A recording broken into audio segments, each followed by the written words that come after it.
सर्वांना क्रांतिकारी जय भीम. बंधूंनो, डॉ. आंबेडकर 1927 साली महाड चौदार तऱ्हेचा सत्याग्रहाला सुरुवात करतात व तिथं आवाहन करतात. त्यावेळेस आवाहन केल्यानंतर तिथं मोठ्या प्रमाणात पुरुषापेक्षा स्त्रिया ह्या जास्त येतात. बघा, येणाऱ्या स्त्रिया ह्या कुठल्याही पर्वा न करता आपल्या चिल्ल्या पिल्ल्या मुलांना घेऊन चालत कुठलाही स्वतःच्या खर्चाने येतात व तिथं आल्यानंतर एक सभा भरते. त्या सभेमध्ये डॉक्टर बाबासाहेब आंबेडकर स्त्रियांना उद्देशून एक भाषण करतात व त्यांना मार्गदर्शन करतात. डॉक्टर साहेब आंबेडकर स्त्रियांना सांगतात की माझ्या आया बहिणींनो, तुम्ही हे लक्षात घ्या, जे तुम्ही आज हे गुडघ्यापर्यंत लुगडं घालतात हे आपल्या अस्पृश्यते निशाणी आहे. हे तुम्ही घालू नका. तुम्ही उच्चवर्णीय स्त्रियांप्रमाणे टाचेपर्यंत लुगडं घाला, स्वच्छ कपडे घाला, आपल्या मुलाबाळांना शाळेत शिकवा, त्यांना स्वच्छ कपडे घाला, त्यांना उच्चवर्णीय सारखे राहण्यास शिकवा. बघा, डॉक्टर बाबासाहेब आंबेडकर कसे मार्गदर्शन करतात.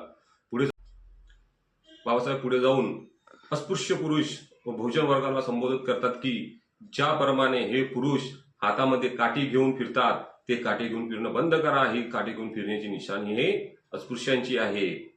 अशा प्रकारे डॉक्टर साहेब आंबेडकर स्त्रियांना व बहुजन वर्गाला उद्देशाने मार्गदर्शन करतात.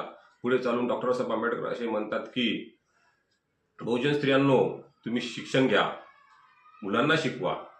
बघा, ज्या गाडी स्त्री, चूल आणि मूल याच्या पलीकडे तिचं कुठलंही विश्व नव्हतं, त्या काळी डॉक्टर साहेब आंबेडकर स्त्रियांना खऱ्या अर्थाने सामाजिक प्रवाहात आणण्याचं कार्य या महाडच्या चौदार सत्याग्रहातून सुरुवात केलेली आहे.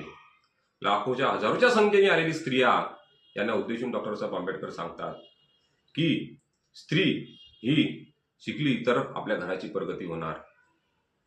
डॉक्टर साहेब आंबेडकर पुढे चालून असे म्हणतात की स्त्रियांना जर समाजाच्या प्रगती करायची असेल तर त्यांना सामाजिक, आर्थिक, राजकीय प्रवाहामध्ये येणं फार महत्वाचे आहे.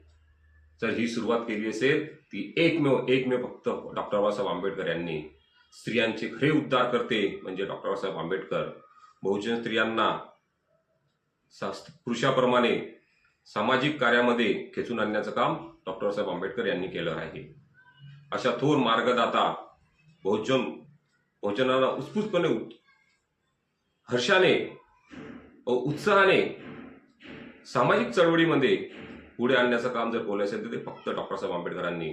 अशा थोर महान पुरुषाला मी कोटी कोटी प्रणाम करतो. जय भीम, नमो बुद्धाय.